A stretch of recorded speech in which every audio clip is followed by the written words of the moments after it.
नमस्कार, BTV news के इस बुलेटिन में आपका स्वागत है। सबसे पहले आइए एक नज़र डालते हैं आज की कुछ खास खबरों पर।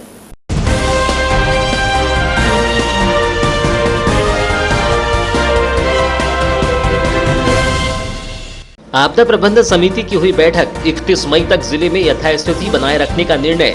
मई माह में सार्वजनिक परिवहन रहेगा बंद, शादियों में 20 से अधिक लोग होने पर होगी कार्यवाही। कोरोना संदिग्ध मरीजों के लिए 850 बेड की तैयारी। नमक की कमी, अफवाह फैलाने वालों पर होगी कार्यवाही। मजबूर होकर लौट रहे मजदूर, हाथगाड़ी के सहारे घर लौटे मजदूर दंपति। गर्भवती पत्नी नन्ही बेटी के साथ लौटा मजदूर। रजेगांव बॉर्डर पर पुलिस वालों ने दिया सहारा। सेना दिवस के रूप में मनाया गया श्री श्री का जन्मदिन। रक्तदान, फल व मास्क वितरण कर मनाया गया जन्मदिन। अध्यात्म के प्रणेता रविशंकर के जन्मदिन पर हुए आयोजन। साधकों ने एक साथ जुड़कर किया वैश्विक ध्यान। और अब समाचार विस्तार से।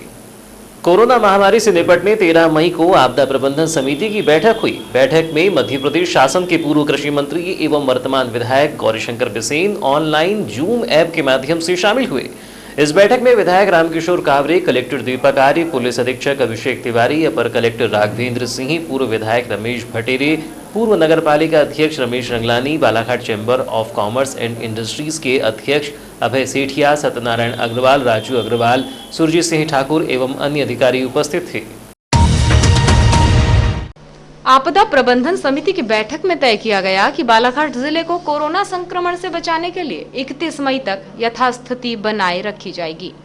4 मई से जिले में लॉकडाउन के दौरान जो आंशिक छूट दी गई थी उन्हें यथावत रखा जाएगा। 31 मई तक जिले में सार्वजनिक परिवहन के अंतर्गत बस और ऑटो का संचालन बंद रहेगा। नगरीय क्षेत्र और ब्लॉक मुख्यालयों में दुकानों का संचालन प्रातः 9 बजे से शाम 6 बजे तक पूर्ववत रहेगा। रात्रि 10 बजे से सुबह 7 बजे तक नगरीय क्षेत्र बालाघाट में भवन निर्माण सामग्री के वाहनों को रोका नहीं जाएगा। मई माह में हेयर सैलून और चाय की दुकानों को नहीं खोला जाएगा। जिले में बगैर मास्क पहने घूमने वालों पर कार्यवाही की जाएगी और उनसे जुर्माना वसूला जाएगा।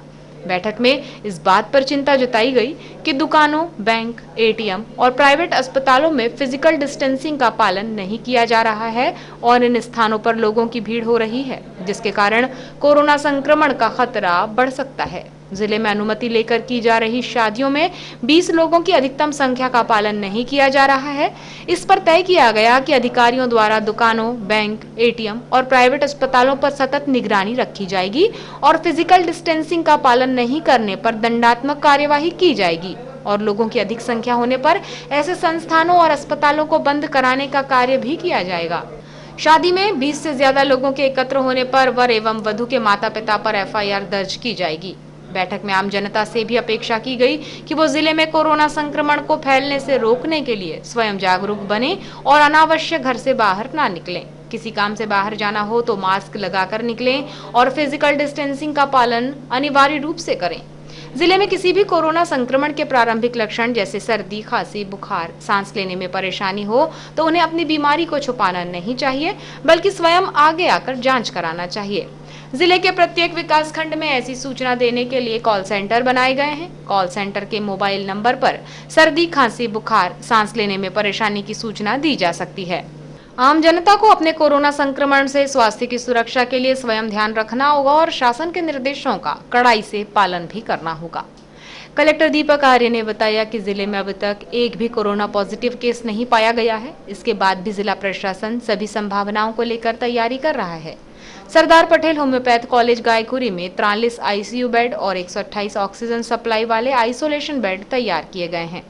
इसके अलावा कोरोना के संदिग्ध मरीजों के लिए रेंजर कॉलेज बालाघाट और कन्या शिक्षा परिसर गोंगलई में 600 बेड, बैहर में 150 बेड और लांजी में 100 बेड तैयार किए गए हैं। जिले की जनता सावधानी बरतेगी, मास्क लगाकर ही बाहर निकलेगी और फिजिकल डिस्टेंसिंग का पालन करेगी तो जिले में कोरोना संक्रमण के फैलने का खतरा नहीं रहेगा। जिले में बड़ी संख्या में रेड जोन से मजदूर वापस आ रहे हैं। सभी लोगों को कोरोना संक्रमण को लेकर पूर्ण सावधानी बरतने की जरूरत है। बैठक में बताया गया कि जिले की दुकानों में नमक की कमी होने की अफवाह फैलाकर नमक की कालाबाजारी की जा रही है। कलेक्टर आर्य ने इस पर बताया कि बालाघाट जिले में नमक की कहीं पर भी कमी नहीं है। जनता ऐसी अफवाहों और अनर्गल बातों पर ध्यान न दे। खाद्य विभाग के अधिकारी जिले की दुकानों के नियमित रूप से जांच करेंगे और नमक की कालाबाजारी करने वालों पर कड़ी से कड़ी कार्यवाही करेंगे।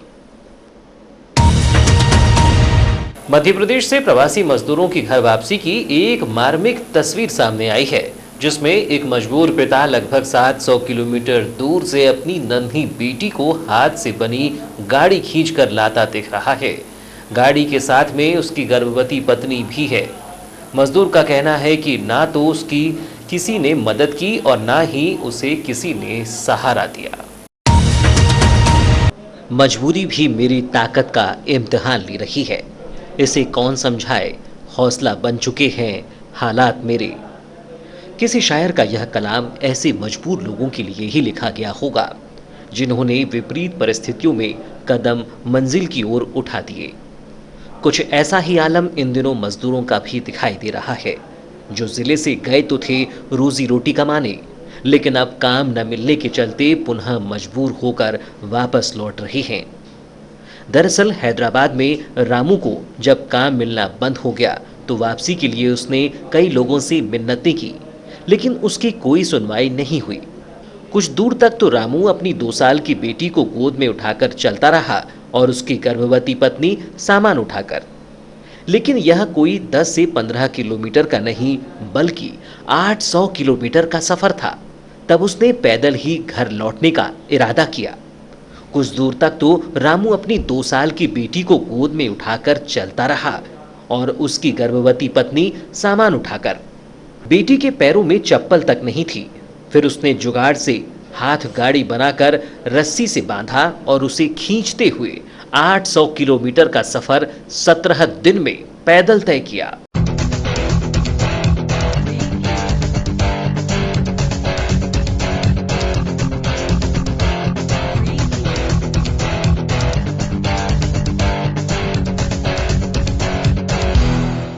कहाँ रहते आप?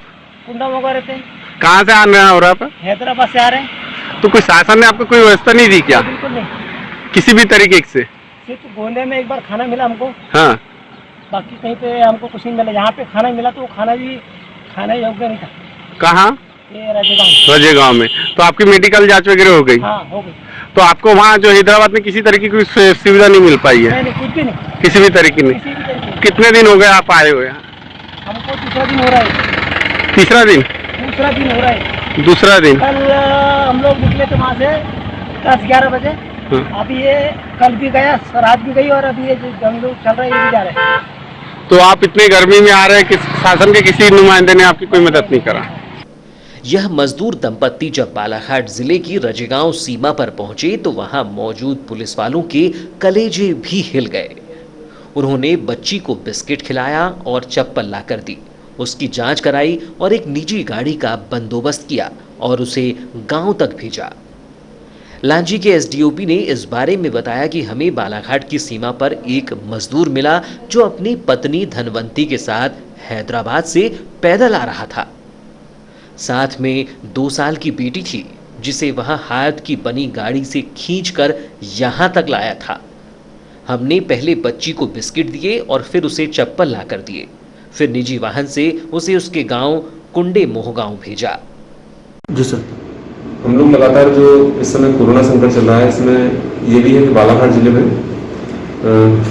दक्षिण के राज्यों से कई सारे मजदूर काफ़ी संख्या में पैदल चल के भी आ रहे हैं, गाड़ियों से भी पहुंच रहे हैं। तो अभी भ्रमण के दौरान महाराष्ट्र बॉर्डर पर ड्यूटी करते हुए एक पैदल परिवार देखा, जिसमें पिता जो है राजू धुरमारे, उसके साथ 2 साल की बच्ची अनुरागनी और उसकी गर्भवती पत्नी धनवंता।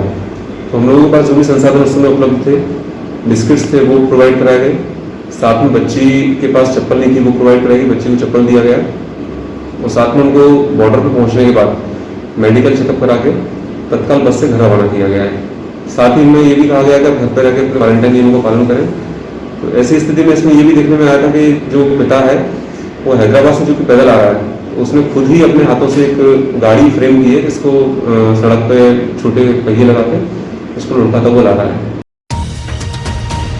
आर्ट ऑफ लिविंग के प्रणेता श्री श्री रविशंकर का 64वां जन्मदिन सेवा दिवस के रूप में आर्ट ऑफ लिविंग के स्वयं सेवकों द्वारा मनाया गया। जिसमें प्रातः से ही जूम ऐप के माध्यम से ऑनलाइन वैश्विक ध्यान, सामूहिक साधना, सुदर्शन क्रिया की गई, जबकि शाम 4 बजे शहीद भगत सिंह जिला चिकित्सालय में कोरोना संकट के इस कठिन समय में जरूरतमंदों के लिए पीड़ित मानवता की सेवार्थ रक्तदान किया गया।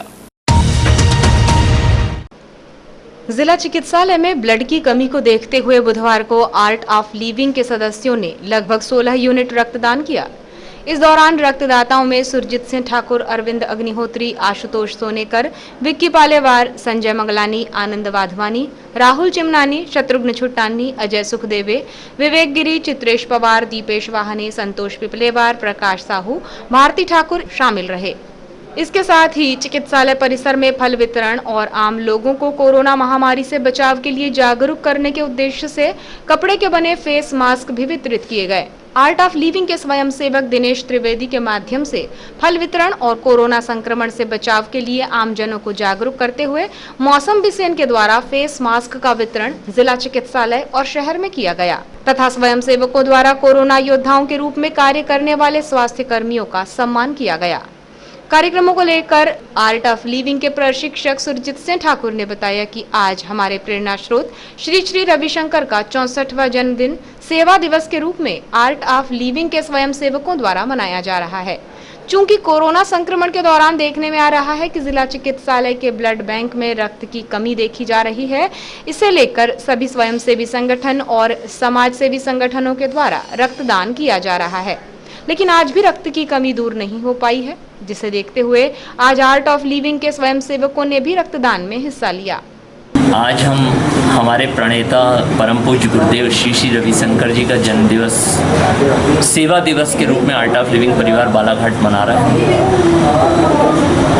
और इस सेवा दिवस के रूप में ज़रूरतमंदों के लिए, क्योंकि इस कोरोना महामारी के काल में, संकट काल में सबसे ज़्यादा जिला चिकित्सालय में हमें जो सूचनाएं आती हैं वो रक्त की कमी की आती हैं। इस समय चूँकि लोग कम मात्रा में रक्तदान करने आ रहे हैं, तो इसी कड़ी में बहुत सारी संस्थाएं, स्वयंसेवी संस्थाएं भी रक्तदान कर रही हैं और बहुत से लोग भी रक्तदान कर रहे हैं, लेकिन उसके बाद भी अभी यहाँ रक्त की बहुत आवश्यकता होने के कारण आर्ट ऑफ लिविंग परिवार भी यहाँ रक्तदान स्वयंसेवकों के द्वारा किया जा रहा है और यहाँ पूरा जन्मदिन का आयोजन सेवा दिवस के रूप में मनाते हुए यहाँ पे भर्ती मरीजों को हमारे स्वयंसेवक दिनेश भाई त्रिवेदी की ओर से सभी को फल वितरण किया गया, जिसमें चीकू, अनार, सेब, केले बांटे गए हैं। साथ ही आज चूँकि इस संकट काल में सबसे ज़्यादा लोग तनाव में हैं, गुरुदेव उस तनाव से बाहर लाने के लिए सबको ध्यान की एक अनोखी प्रक्रिया ऑनलाइन माध्यम से सिखा रहे हैं। तो हम इसी कड़ी में गुरु पूजा, सत्संग और आज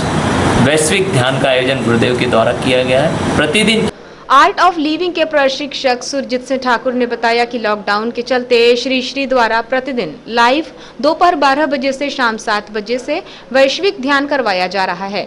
श्री श्री इस दौरान एक वार्ता श्रृंखला में प्रतिदिन सुप्रसिद्ध सिनेमा, टीवी कलाकारों, शिक्षा, व्यापार, डॉक्टर, वैज्ञानिक, संगीतज्ञों के साथ वार्ता के उपरांत ध्यान कराते हैं और इस लॉकडाउन के कठिन समय में कैसे जीवन जिएं, अपनापन, परिवार, प्रेम, सफलता, शारीरिक और मानसिक स्वास्थ्य, तनाव रहित मन और आध्यात्म के लाभ से प्रतिदिन 140 से ज्यादा देशों के 20 लाख से ज्यादा लोगों को प्रतिदिन विभिन्न इलेक्ट्रॉनिक सोशल मीडिया के माध्यम से ध्यान करवा रहे हैं। इसी कड़ी में यह ऑनलाइन प्रोग्राम बालाघाट के प्रशिक्षकों द्वारा भी कराया गया, जिसमें लोगों ने सुदर्शन क्रिया सीखने के साथ ही ध्यान करके शांति और आनंद की अनुभूति महसूस की। कोरोना संक्रमण के चलते जिले में 17 मई तक लॉकडाउन है और ग्रीन जोन में होने के बाद बालाघाट जिले में कुछ छूट के साथ व्यावसायिक प्रतिष्ठानों को खोले जाने की अनुमति दी गई है। वहीं मास्क और सैनिटाइजर का प्रयोग करने कहा गया है, अन्यथा जुर्माना लगाए जाने के प्रावधान भी शासन प्रशासन द्वारा किए गए हैं, किंतु कुछ लोगों द्वारा इसका पालन नहीं किया जा रहा है, जिसके चलते 13 मई को नगर के विभिन्न प्रतिष्ठानों में पहुंचकर जुर्माने की कार्यवाही की गई तथा लोगों को समझाइश भी दी गई।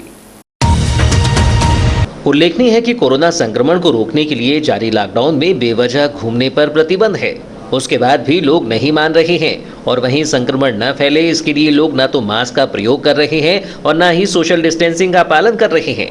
ऐसे में पुलिस और प्रशासन द्वारा मास्क नहीं पहनने और बेवजह घूमने वालों पर चालानी कार्रवाई की जा रही है। इसी के तहत नगर मुख्यालय में 13 मई को राजस्व और नगरपालिका अमले द्वारा व्यावसायिक प्रतिष्ठानों में मास्क नहीं लगाने वाले लोगों और दुकानदारों का चालान काटा गया। वहीं उन्हें सोशल डिस्टेंसिंग का पालन करने की हिदायत भी दी गई। कार्यवाही को लेकर नगरपालिका के राजस्व अमले ने बताया कि लॉकडाउन के नियमों के तहत 12 मई से नगरपालिका के द्वारा मुहिम जारी की गई है, जिसमें मास्क न पहनने वालों के विरुद्ध चालानी कार्यवाही कर उन्हें मास्क का वितरण किया जा रहा है। उन्होंने बताया कि अब तक उनके द्वारा लगभग 51 लोगों पर यह कार्यवाही की जा चुकी है। व्यक्ति के हिसाब से जो मास्क नहीं पहना उनसे 200 रुपये लिया जाएगा और उनको एक मास्क दिया जाएगा। हमको एक मास्क दिया जाएगा। कितने कब से ये मुहिम चालू की गई है? चालू की गई है। कितने चालान अभी तक काट चुके हैं? कितनी जागरूकता लोगों के अंदर नजर आ रही है? 51 रसीदें कट चुकी है। 51 रसीद और आगे भी मुहिम चालू है। अभी आज कहाँ कौन कौन से क्षेत्र में मुहिम को चलेगी? चालू यहीं से की है, काली गुजरी से यहाँ तक के पहुँचे, गुजरी तक जाना। गुजरी में जितने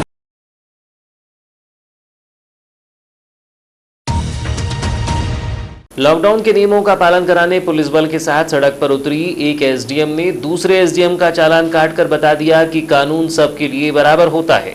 कार्यवाही के दौरान मजे की बात यह रही कि कार्यवाही के दौरान एक दूल्हा भी दिखा जो कार्यवाही में फंस गया। बता दें कि लॉकडाउन 3 के दौरान कलेक्टर दीपक आर्य बालाघाट ने प्रशासकीय अधिकारी के बीच किए गए कार्य विभाजन में परिवीक्षाधीन डिप्टी कलेक्टर निकिता मंडलोई को किरनापुर का प्रभार सौंपा है। प्रभार मिलते ही एसडीएम किरनापुर निकिता मंडलोई ने अपने दलबल के साथ मिलकर सरकार के दिशा निर्देश पर किरनापुर के बस स्टैंड में बिना मास्क लगाए अपनी मोटरसाइकिल और 4 पहिया वाहनों से यात्रा करने वाले लोगों से 50 रुपए का चालान काटा और कुछ से उठक बैठक लगवाकर मास्क देकर छोड़ दिया। इसी चालानी कार्यवाही के दौरान रविंद्र परमार एसडीएम लांजी भी लांजी से बालाघाट जा रहे थे, जहां उनके ड्राइवर और उन्होंने स्वयं मास्क नहीं लगाया था, जिन्हें निकिता मंडलोई द्वारा रोककर उनका भी चालान काटा गया।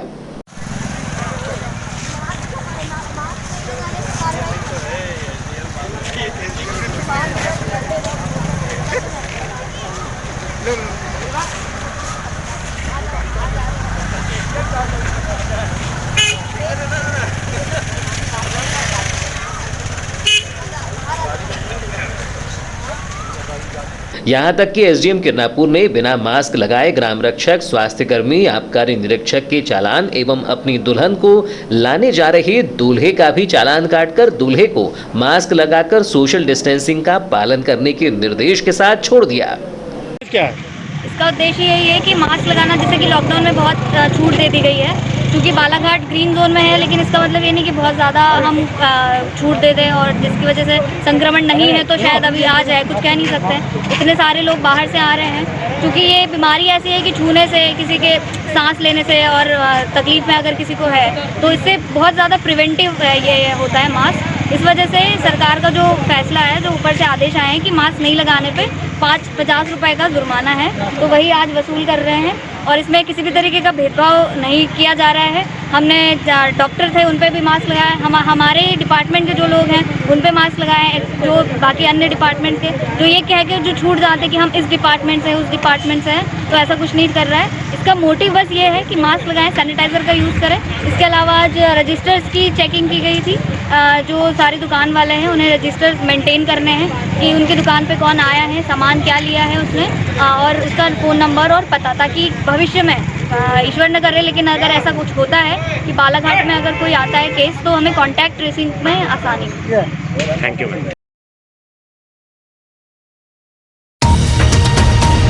फिलहाल समाचारों में वक्त है एक छोटे से ब्रेक का। ब्रेक के बाद हम फौरन हाजिर होते हैं, तब तक बने रहिए बीटीवी न्यूज़ के साथ।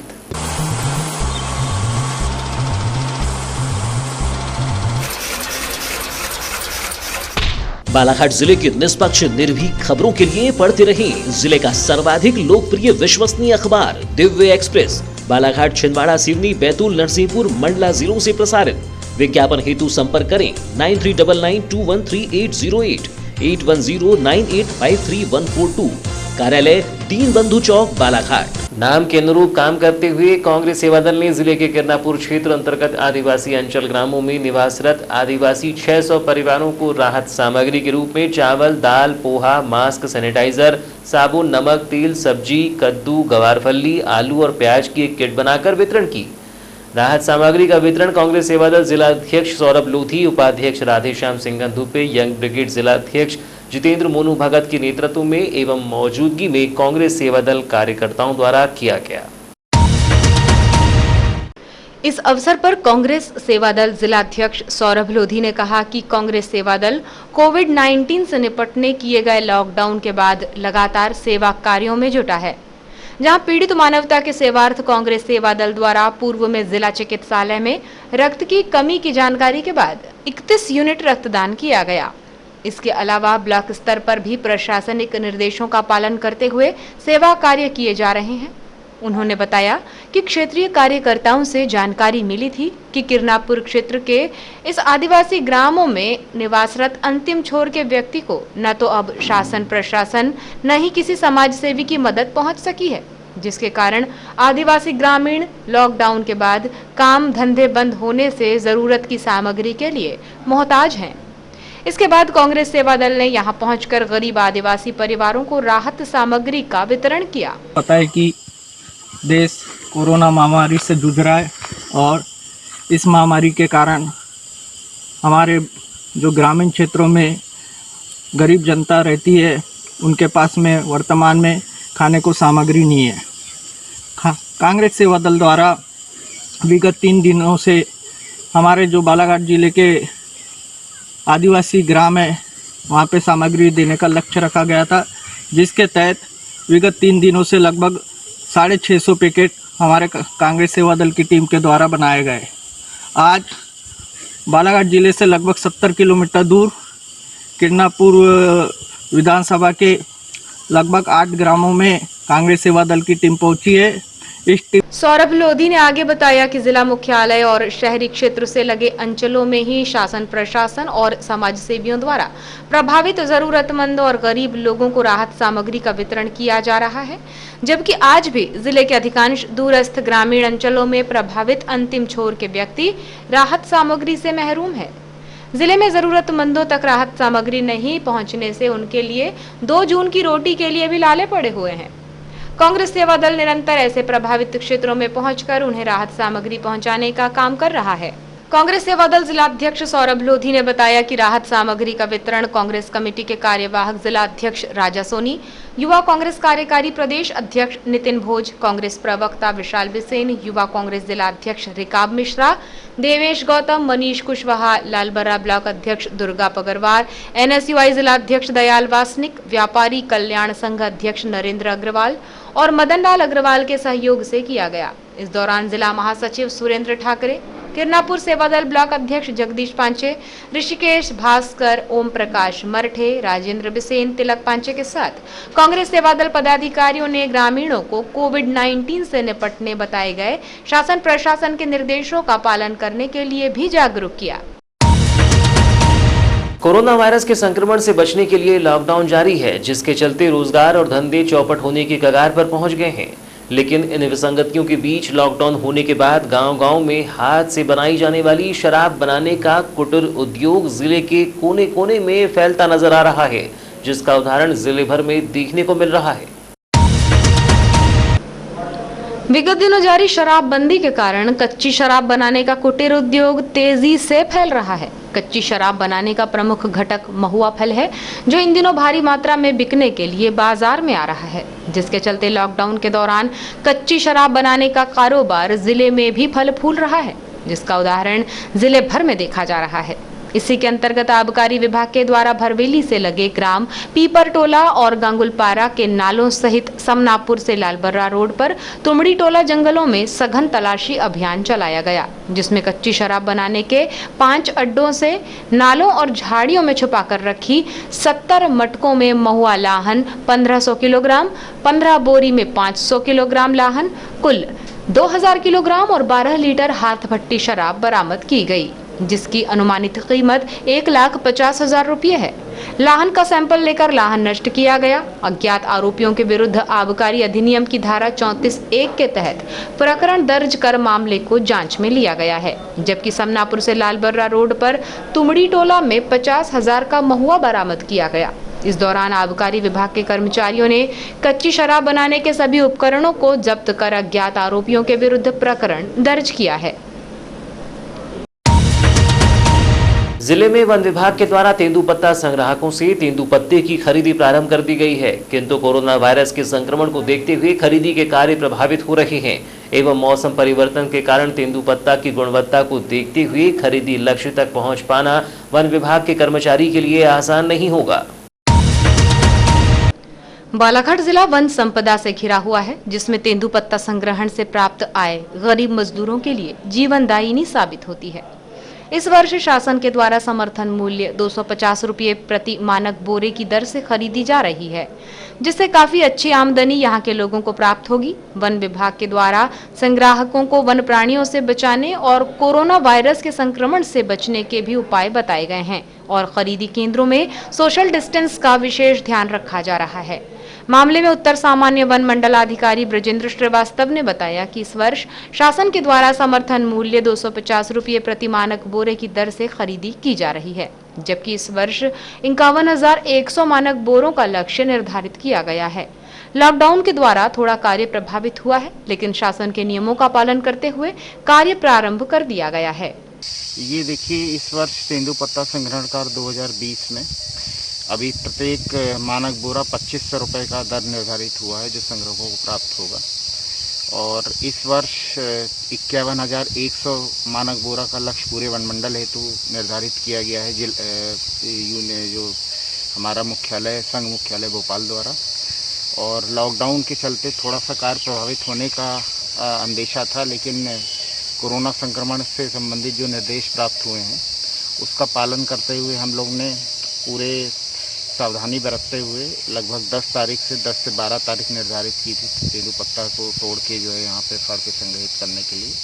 तो कुछ फड़ जो है 10 तारीख से प्रारंभ हो गए हैं, क्योंकि इस बार 1-2 दिन पहले वर्षा भी बहुत ज़्यादा हो गई थी, और 11 तारीख से भी कुछ है, और आज 12 तारीख से लगभग सारे फड़ जो है वनमंडल के कार्य क्षेत्र के अंतर्गत वो प्रारंभ हो गए हैं। सर, जो नए लोग आपसे जुड़ना चाहते हैं, रजिस्ट्रेशन कराना चाहते हैं, वो कैसे करा सकते हैं? उनके लिए भी फड़ पे व्यवस्था है। पहले हमारे लगभग 50,000 करीब के संग्राहक थे जिनका कार्ड परंपरागत तौर से पिछले साल बन चुका है, वो लोग रहेंगे। प्लस इसके अलावा कुछ और संग्राहक कार्ड हर फड़ पे व्यवस्था की गई है, और यदि कोई संग्राहक जो यहाँ का है अब अपने पूरे दस्तावेज दिखाता है जो किसी कारणवश पिछले साल छूट गया था, उनको भी जोड़ने की जो है आफ्टर प्रॉपर उनका इन्वेस्टिगेशन करने के बाद जो है उनको। थाना बैहर अंतर्गत आने वाले ग्राम खुरमुंडी और झारखेड़ा के बीच तेज गति से आते हुए चौपहिया वाहन की चपेट में आने से 2 मोटरसाइकिल पर सवार 2 लोगों की मौके पर ही मौत हो गई। वहीं एक को गंभीर हालत में बालाघाट रेफर किया गया तथा दूसरे का बैहर अस्पताल में उपचार जारी है। गौरतलब हो कि बुधवार तकरीबन 3 बजे बैहर से अपने घर जाने निकले तहसील परसवाड़ा के अंतर्गत ग्राम बखोली के 2 मोटरसाइकिल सवार 4 व्यक्ति बखोली की तरफ आ रहे थे। तभी ग्राम खुरमुंडी व झारखेड़ा के बीच अचानक तेज रफ्तार में पीछे से आती हुई कार ने दोनों मोटरसाइकिल को पीछे से इतनी जोरदार टक्कर मारी कि दोनों मोटरसाइकिल में पीछे सवार 2 व्यक्ति गया प्रसाद तिल्लासी उम्र 75 वर्ष तथा दीपक मोहने उम्र 32 वर्ष की मौके पर ही मौत हो गई। वहीं 2 मोटरसाइकिल सवार में से विजय मोहने उम्र 32 वर्ष को गंभीर हालत में जिला मुख्यालय बालाघाट रेफर किया गया, जबकि दूसरे व्यक्ति को हल्की चोटें आने की खबर है, जिसका उपचार सामुदायिक स्वास्थ्य केंद्र बैहर में किया जा रहा है। ग्रामीणों द्वारा बताया जा रहा है कि तेज गति से बैहर की तरफ से आते हुए चौपहिया वाहन ब्रेजा कार का ड्राइवर नशे में धुत था, जिसके चलते उन्होंने दोनों मोटरसाइकिल को तेजी से जोरदार टक्कर मारकर गंभीर होने के चलते मौके पर ही दोनों व्यक्तियों की मौत हो गई। मामले की सूचना पाते ही डायल 100 की सहायता से मृतकों के शव को सामुदायिक स्वास्थ्य केंद्र बैहर लाया गया तथा दोनों मृतकों के शव पर मर कायम करते हुए बैहर पुलिस द्वारा मामला कायम करते हुए मामला जांच में लिया गया है। से अपने गांव बिटली से आए थे जी, है ना, बैहर जी तो बैहर से काम मतलब सामान जो भी काम था करके वापस जा रहे थे जी, झारखेड़ा के आगे परसवाड़ा रोड में जैसे पहुँचे जी, तो वैसे पीछे तरफ से बैहर तरफ से एक कार आई जी, ब्रेजा कार करके, हाँ सर, नंबर उसका है जी, MP 50C जी, 6471। अच्छा, ये कार है। जी, बहुत तेज़ रफ्तार लापरवाही पूर्वक खतरनाक तरीके से चलाते हुए लाया और इन दोनों को ठोस मारा, दोनों मोटरसाइकिल को, जी जिससे पीछे दोनों मोटरसाइकिल में पीछे बैठने वाले जी दोनों बुरी तरह इंजर्ड हो गए, घटना स्थल पर ही ख़त्म हो गए। चलाने वाले दोनों मोटरसाइकिल के दोनों चालकों को गंभीर चोटें आई है जी और मृतकों को शरीर में गंभीर चोट आने से ख़त्म हो गए, घटना स्थल पर ही ख़त्म हो गए। सेवा सहकारी समिति मर्यादित बालाघाट की शाखा परसवाड़ा में किसानों की राशि के साथ हेराफेरी किए जाने का मामला प्रकाश में आया है। मामले की जानकारी जब किसानों को लगी तो उन्होंने सेवा सहकारी समिति पहुंचकर हल्ला बोला, तब जाकर किसानों को जानकारी प्राप्त हुई। जानकारी के अनुसार यहां किसानों के खातों में राशि तो पहुंची, लेकिन पुनः खातों से निकाल ली गई, जिसके चलते किसानों में आक्रोश दिखाई दिया। दरअसल 12 मई को किसानों के बैंक खाते से राशि निकाले जाने की खबर जब किसानों को लगी तो सैकड़ों की संख्या में किसान एकत्रित होकर कोऑपरेटिव बैंक पहुंचे, जहां उन्हें पता चला कि उनके खाते में लंबित धान की बिक्री राशि आई और चली भी गई। आवेश में आकर किसानों और बैंक प्रबंधन के बीच जमकर नोकझोंक हुई। बैंक द्वार के सामने ही किसानों ने गेट बंद कर धरना चालू कर दिया। मामला गर्माता देख पुलिस ने मोर्चा संभाला और किसी प्रकार से आक्रोशित किसानों को शांत किया गया। इस बीच किसानों द्वारा नारेबाजी कर बैंक पर धोखाधड़ी करने का आरोप भी लगाया गया। किसानों के समूह ने एक स्वर से किसानों पर धोखाधड़ी करने का आरोप लगाते हुए शाखा प्रबंधक से पूछा कि जिस राशि को लेकर वे पिछले 4 माह से प्रशासन के चक्कर काट रहे हैं, सारी परेशानी झेल रहे हैं, जब वो राशि उनके खाते में आई तो बैंक प्रबंधन ने बिना उनसे पूछे कैसे उनके खातों से सारी राशि पार कर दी। कानूनन यह अपराध की श्रेणी में आता है। क्यों न बैंक प्रबंधन के ऊपर कानूनी कार्यवाही के तहत अपराध पंजीबद्ध किया जाए। भी हिस्सा है इस देश का, सबके लिए जो कानून है वो किसान के लिए होना चाहिए। आज किसान की अगर राशि है या उसका खाता है तो उसका ऑपरेट करने का अधिकार भी उसको होना चाहिए। उसके खाते से कोई आपका कर्जदार तो है नहीं, वो जो कर्जा था वो आपने पहले ही काट लिया है। उसके बाद यदि अगर आप किसी के खाते की राशि बिना उसकी जानकारी के, बिना सहमति के अगर आप निकाल रहे हैं तो ये गलत है। तो इस गलत जो कृत्य किया जा रहा है उस पर कार्रवाई होनी चाहिए। मामले में शाखा प्रबंधक सुभाष श्रीवास्तव ने कहा कि किसानों के खाते में राशि आई और कटी भी, ये सत्य है, लेकिन राशि जारी करने का कार्य और आहरण का कार्य जिला मुख्यालय के बैंक प्रबंधन के द्वारा किया गया है। इस संबंध में वहीं से किसानों के खाते में वापस राशि डालने का कार्य भी तेज गति से किया जा रहा है, जो अगले 1 या 2 दिन में पूरा हो जाएगा। प्रदर्शन हुआ एक प्रकार से, क्या था मामला और कैसा क्या? असल में किसानों की धान की और गेहूं की राशि उनके खाते में जमा हुई थी, तो मुख्यालय के द्वारा वो राशि वापस काट करके अपने दूसरे अकाउंट में रख लिया गया है और उनके द्वारा सूची उपलब्ध कराई गई है कि इस सूची के अनुसार आप उसमें राशि भर के दें और अकाउंट नंबर भर के दें तो हम उस खाते में उस राशि को क्रेडिट कर देंगे। मगर कुछ केस ऐसे भी आए हैं कि जिनकी वसूली की राशि नहीं थी, वास्तविक उनकी समिति के किसानों के सेविंग खाते में ही जमा होने वाली राशि थी, लेकिन वो राशि भी मुख्यालय के द्वारा वापस उठा ली गई है, जिससे किसानों में थोड़ा सा सर ये मुख्यालय जिला मुख्यालय या राज्य मुख्यालय से? जिला मुख्यालय बालाघाट। जिला मुख्यालय बालाघाट से। सर ये परसवाड़ा में ऐसे कितने किसान होंगे जिनके खातों के साथ ये लेन देन हुआ है? करीब 70 से 75 किसान ऐसे हैं जिनका वास्तव में लोन की राशि नहीं थी, उनकी सेविंग खाते की ही राशि थी जो कि मुख्यालय द्वारा उठा ली गई। सर वो जो इस दौरान आक्रोशित किसानों द्वारा बैंक प्रबंधन पर भ्रष्टाचार का आरोप लगाते हुए उसमें लीपापोती करने की बात कही। उनका कहना था कि विगत 2 सप्ताह से राशि जारी कर फिर उसे आहरित कर उस राशि का बैंक प्रबंधन द्वारा कहीं और लगाकर उससे मुनाफा कमाया जा रहा है और किसानों को लूटा जा रहा है, ये स्पष्ट दिख रहा है। किसानों द्वारा ये भी बताया गया कि कमलनाथ सरकार द्वारा जिन किसानों के कर्ज माफ किए गए थे, जिन्हें कर्ज माफी का प्रमाण पत्र जारी हो चुका था, उनसे भी 100% कर्ज वसूला गया। इस तरह देखा जाए तो आज किसानों के सामने मरणासन्न स्थिति निर्मित हो गई है। सरकार द्वारा लेट लतीफी कर बेची गई फसल की राशि का भुगतान किया गया तो अब बैंक वालों ने उस राशि का गोलमाल कर दिया। लॉकडाउन की वजह से पहले से ही सबके हालात बिगड़े हुए हैं, उस पर बैंक प्रबंधन की धोखाधड़ी किसी लूटमार से कम नहीं। और अब अंत में चलते चलते आइए एक नजर डालते हैं आज की कुछ खास खबरों पर।